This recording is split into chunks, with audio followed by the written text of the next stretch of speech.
Hello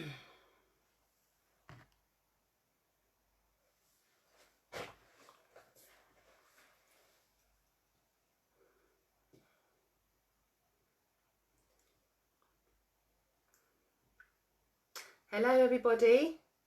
Now we've got a few viewers, I can start talking.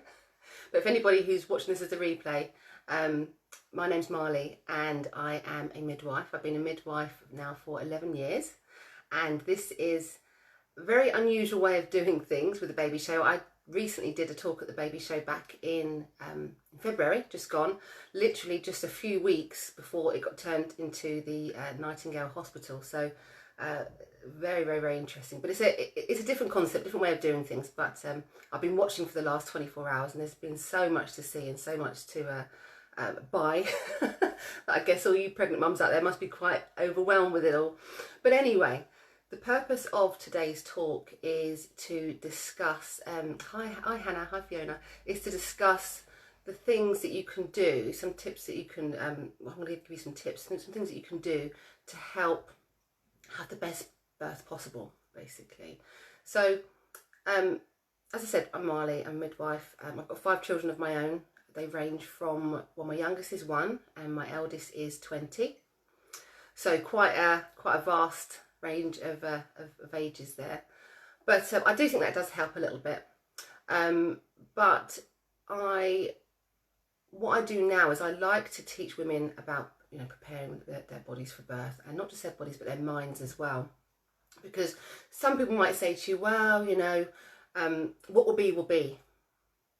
You can't prepare your body, you never know what's going to happen. Nobody can, you know, preempt what's going to happen through your birth. And to some extent there's a very, very small truth in that there are some occurrences, events that happen during your labour and your birth that you couldn't predict. But in the majority of cases, majority of circumstances, then, you know, there are things that you can do to work towards having the best experience and the best possible birth for you. So that's what we're going to be touching on today. So ultimately, like I said, you know, there's no guarantee as to, you know, how your labour is going to pan out. But when you look at childbirth, you look at it as a massive life event. There's 2 massive life events. One is weddings and one is birth. Now we spend maybe a year or so and thousands of pounds preparing for going down the aisle. So why is it with childbirth we don't seem to have that much in terms of preparation? So to break the talk down, because it's such a massive topic and obviously I've only got half an hour, I'm going to talk about the physical side of things and the mental side of things as well, so preparing your mind. But first of all, before I do that, I just want to say, if there are any questions that anyone has, then do type them out. But what I'll do is I'll probably either answer as I go along if I see them, or I'll just answer them all at the end. So there are several factors that will influence the type of birth that you have. And some of the factors, you know, you can change, and some of them you possibly can't change. So ones that you can't change are things like whether you've had a baby or not before, okay? Women who have already had a baby, because their body kind of remembers childbirth, they tend to have shorter and often easier births. And I say tend to because there's always going to be someone out there who says, well, actually, no, my second birth was harder than my first. But in the majority of cases, majority of situations, most second, third, fourth time mums, they tend to birth a bit easier. So that's something that you can't change. Also, pre-existing medical problems. So if you've got any heart conditions, or if you develop something throughout the course of your pregnancy, like preeclampsia, for example, then you have an increased risk of, you know, potentially having some sort of intervention like an induction of labour. But there are some things that you can be in control of, such as, you know, where you give birth, the environment that you give birth in, the support that you have with you during your birth, during your labour, so your birth partner or birth partners.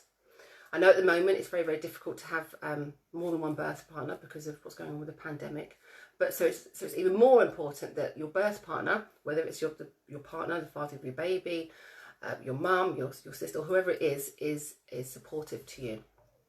Other things that help to have an impact on your birth, your birth experience, your birth outcomes, are things like fitness and diet. Now, you've probably had midwives banging on at you since you got pregnant about how important it is to eat healthily in pregnancy and to exercise.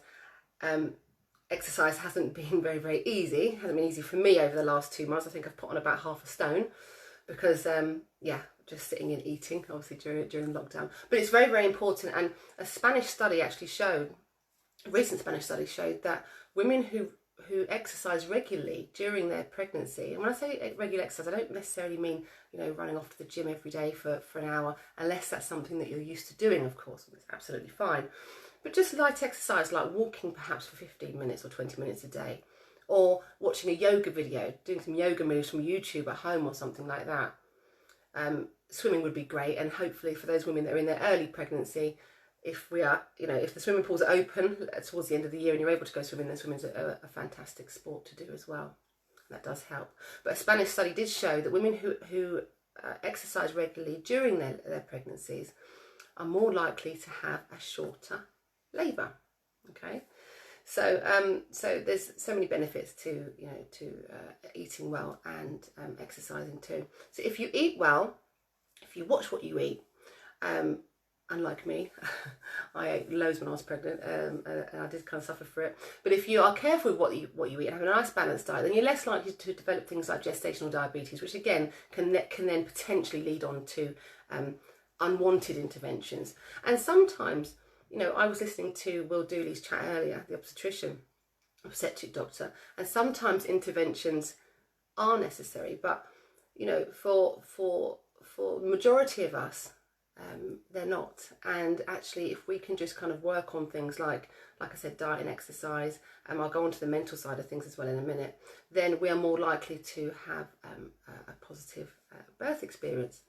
The last thing I want to say as well is having knowledge about childbirth, so understanding the actual birth process. So taking a birth preparation course, for example, knowing about the first stage, the second stage, the third stage, along with the fourth trimester, after the postpartum period as well. But knowing about childbirth is really important. Understanding that you've got choices, that actually, we are healthcare professionals and we are here to give you evidence-based information for you to make your own decision, your own choice. So it's all about taking control of your own birth.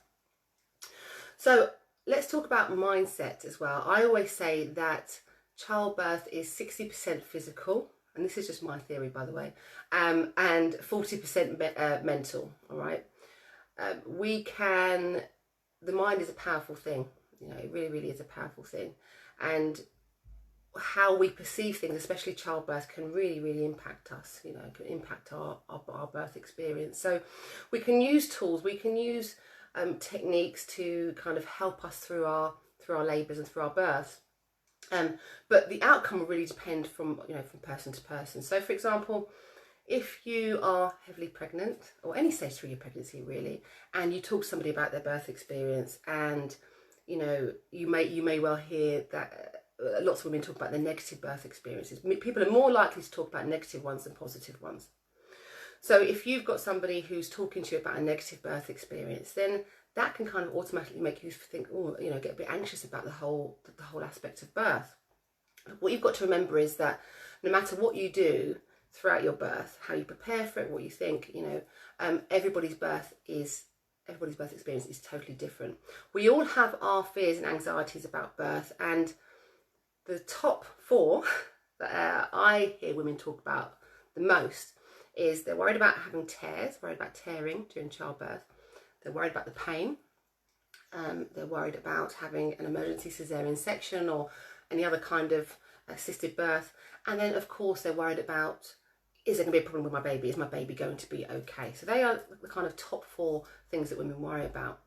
And often that fear can present itself in the birthing room. And we see it a lot. If I get enough time, I'm going to tell you a birth story at the end. I've got so much to talk about, but we'll see how we go. So when we're talking about mental preparation, what you've got to remember is that Mother Nature wants us to give birth more than once. So you might hear about all these negative birth stories, but Our bodies want us to give birth more than once. They want us to go through it and go through it again and again and again. And that's why we're born with so many eggs. You know, we're born with, I think, thousands or millions of eggs even, you know. So we're designed to do it over and over again. And your mind is such a powerful thing, and it's even more powerful than you realise. So if I said to you now, think of something that is really, really funny, something that you might have seen on TV last night, maybe on Britain's Got Talent, or a joke that somebody said to you, or something really, really funny. If I gave you a minute just to think about that, you would probably start to smile. You might even laugh. Your body would react to that thought. And it's the same with childbirth. And if you are fearful, so if you're fearful and you're anxious, your body starts to respond to that. I will actually quickly tell you this story. I have to. I tell it to everybody. So I had a lady once who came. She rang up the labour ward. I was actually in the assessment unit, and she came in because she had been having contractions since a few hours prior to calling. But they hadn't been very regular. So her husband went to work because she said, oh, actually, no, it's okay. I don't think it's a real thing yet. I'll call you later on. It's probably going to take hours. So he went to work, but his work was over an hour away. And as soon as he went, obviously things started to ramp up a little bit. So it got to the point where her contractions were every 5 minutes, 4 to 5 minutes maybe, and they were becoming quite intense. So she decided to call in, and we asked her to come into the hospital. And she'd been having those contractions for a good sort of couple of hours at this point. So we thought, okay, maybe it might be in labour. So she came in, and on first appearance, it appeared like she was in, established labour. So her first thing was, my husband, I need to call my husband because he's not around. We examined her. She was about 4 centimetres dilated. So, we said, okay, she's probably in established labour, so we need to think about getting her to labour ward. As soon as we discussed moving her to the labour ward and informed her that, yes, it sounds like you're in established labour, let's get going, she kind of went into a bit of a meltdown mode because her husband wasn't with her. She was so petrified of him not being there that actually her labour stopped, and she just stopped having contractions. And it was the most bizarre thing ever, because for a whole, obviously we contacted him and he drove down, he got the train down from central London. It took about an hour and a half in the end. But literally the whole time that he was travelling, she must have had, I could probably count the contractions she'd had on one hand. She'd gone from having them every 5 minutes to literally, they just stopped dead.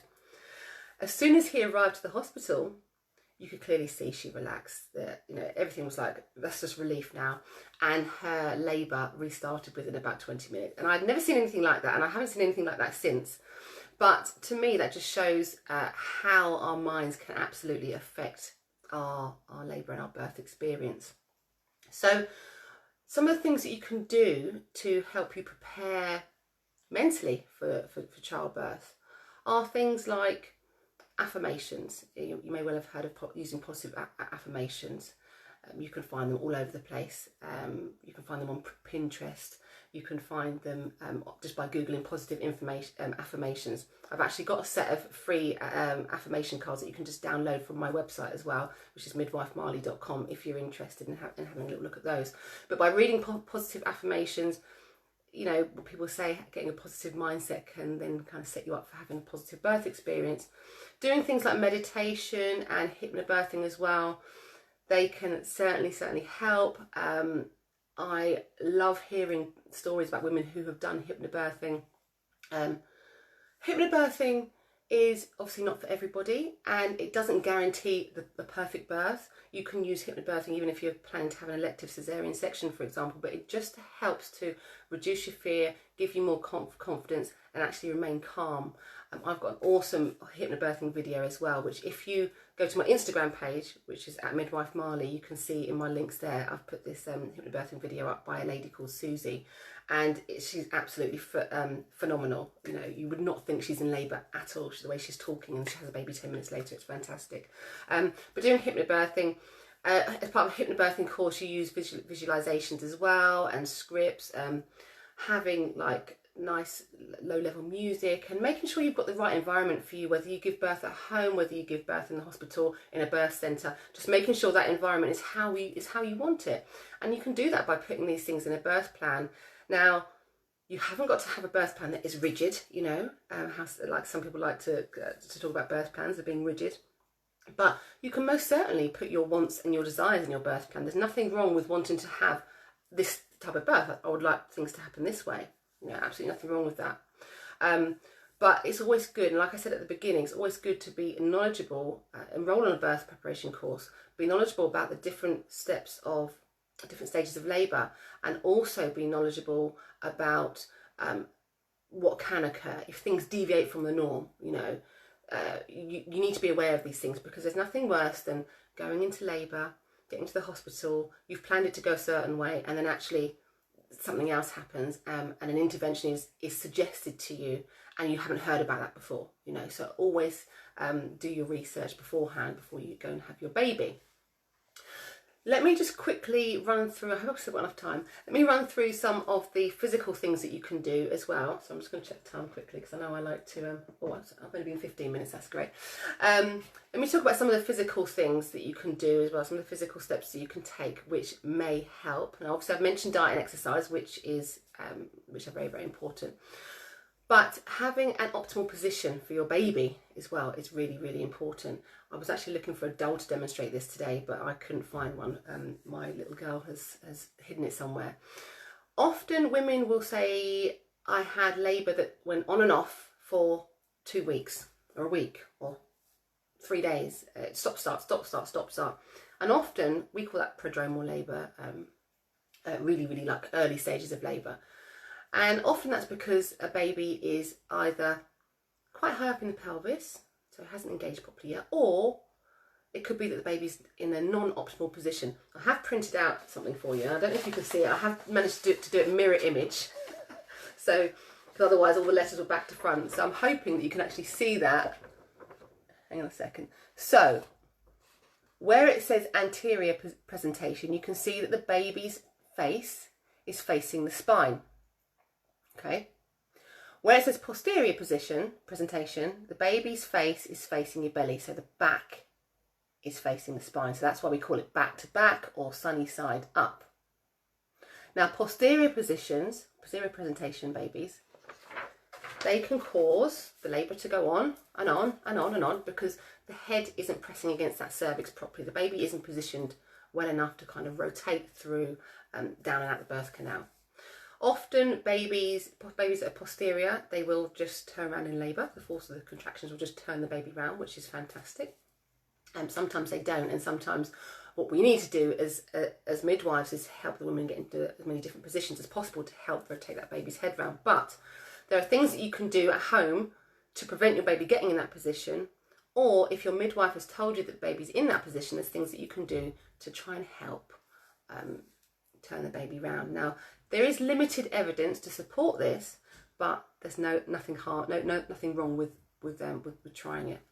So again, if you look on my website, there's a free birth guides download, and as part of that download, there's some images which I put here. I printed these out as well.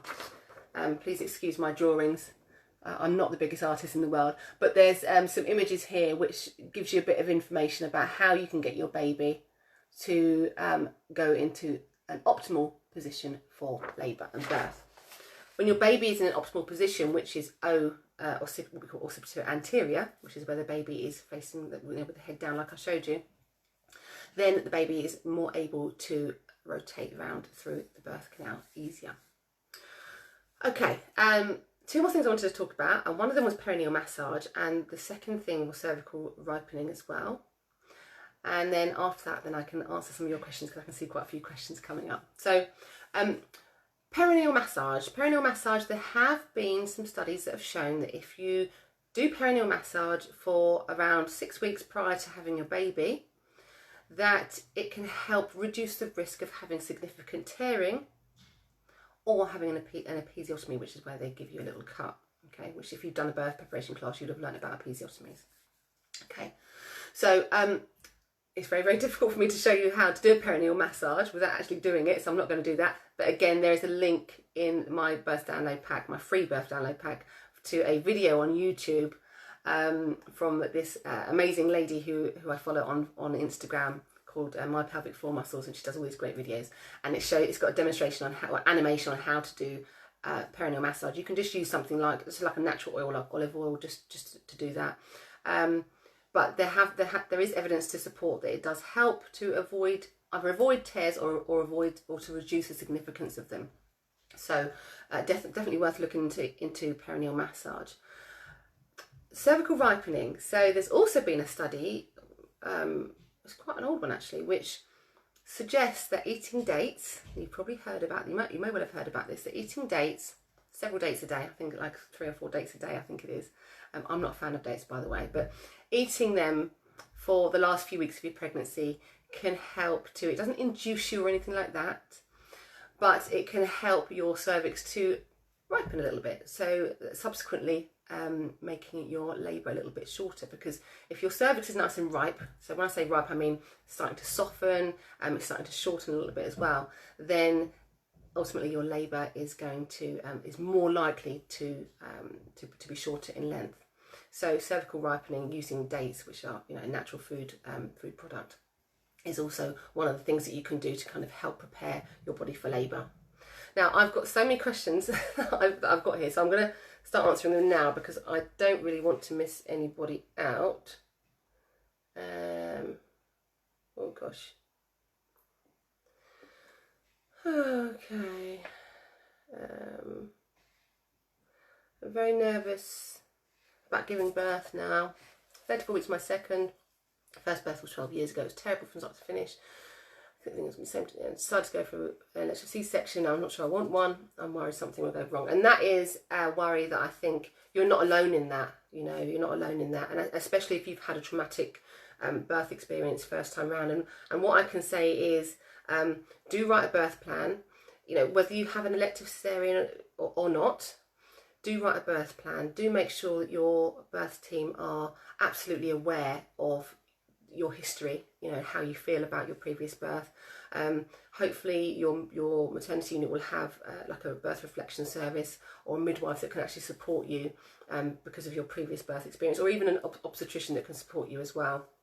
But usually if somebody has had an experience like that, then there is a lot of support that's available. But do remember, like I said at the beginning of this talk, that women who have had babies before vaginally, or even if you've had an emergency cesarean section but your cervix has started to dilate, the chances are things are going to be a lot quicker and a lot smoother this time. And the amount of women that have had a previous, like first time around, they've had an emergency cesarean section and it's been quite a traumatic experience for them, and they wanted to go for what we call a VBAC, which is a vaginal birth after section, second time round. They're very, very nervous and very, very anxious about it. But actually they surprise themselves because they are totally in the right mindset, and they've got a lot of support on board. They've written their birth plan, and before you know it, they're in labour a few hours and the baby is out. So there are lots and lots and lots of women who have similar sort of stories to that. But like I said, get your birth plan straight and make sure you've got a lot of support around you. Okay. Do I recommend any birthing books? Oh my gosh, there are so many books out there, aren't they? So many books. Positive Birth book by Millie Hill. That's one of my recommendations. Also, I've got another book here, which is Childbirth Without Fear by Grantley Dick Reed. Obviously it's all back to front at the moment, but there are so many books around that it can be a bit of a minefield out there, but what I would suggest is, alongside books, to have a look at doing an antenatal class, birthing class as well. Okay, how do we prepare mentally when it went so wrong last time? It's similar to the last question, isn't it? My son was born at 30 weeks and they can never tell me why. Currently 25 weeks and terrified it's going to happen again. Convinced my body isn't possible of a positive birth. Oh dear. Sorry to hear that, Louise. Sometimes you go into labour prematurely and we don't know why. Sometimes it's because the cervix just starts to open and when it shouldn't do, it should stay closed until you go into your full term. Sometimes it's UTIs, things like that can irritate the uterus and cause it to contract. Who knows? I mean, obviously I'm not your midwife, so I can't just make an assumption. But again, what you might benefit from, either birth reflections at your hospital with one of the midwives, or doing some sort of relaxation class, meditation, hypnobirthing, that kind of thing. That might really, really help you to kind of get over those fears. Because again, when you're anxious and you're uptight, then you are less likely to have, you know, the best birth experience that you could have, because your body just doesn't want to let go. And this is why women tend to go into labour when they are at night time, when they're either relaxing or they're asleep, because your body is totally relaxed and totally calm. So the baby thinks, hey, it's safe for me to make an appearance now. I'm going to, you know, knock on the door and try and come out. Okay, can diet affect gestational diabetes? Too much sugar, or if you're prone to it, it's just going to happen. It can have an effect. Some women it just happens. You know, some women, especially if they've got a history of diabetes in their family, type 1 diabetes. Sorry, I'm just checking the time again. If they've got diabetes in their family, or if they've previously had gestational diabetes in pregnancy, then then they could potentially have it. I've had 5 children. I only had gestational diabetes with my last one. I put that down to my diet, to be honest, because my diet wasn't the best with the last one. I gave birth to her last year, and I was eating all sorts of nonsense. So that's what I'm putting it down to. But we're all different. But what I would say is, it's one of those things that you can try and help. So if you can try and control what you're eating, then, you know, it can only help, can't it? It can't, you know, it can't have a negative effect. Okie dokie. Right. Can I give birth on all 4s then? As long as there isn't any complications which requires you not to be on all 4s, then there shouldn't be any reason why you can't give birth on all 4s, asthma, if that's the position you want to be in. How often should you do perineal massage? About 3 to 4 times a week. A few minutes at a time, 4 or 5 minutes maybe. Yes, I will post the links down afterwards. And and with perineal massage, start at anywhere between 32 and 34 weeks. And the same for eating dates in pregnancy. I think the recommendation is for around 34 weeks, 35 weeks. Don't eat them any earlier than that, because again, they've got sugar in them too, so you need to go easy on the dates. Looking to have a water birth. Love a water birth. I've delivered quite a few babies in the water. Tips and positions? No. I mean, what I can say is that with a water birth, once you get in the water, you naturally just adopt whatever position you feel most comfortable in. Everybody's different, you know. But what I would say is, with a water birth,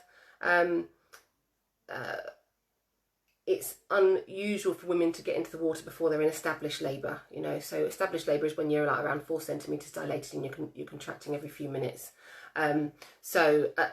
Anything before that, if you're at home before that, then if you want to use water, use your own bath at home to labour in. And then once you get to hospital, hopefully you'll be in established labour by that point, and then you can transfer into the birthing pool. And I've attended lots of water births in birthing centres, in hospitals, and at home, and they've all been absolutely amazing.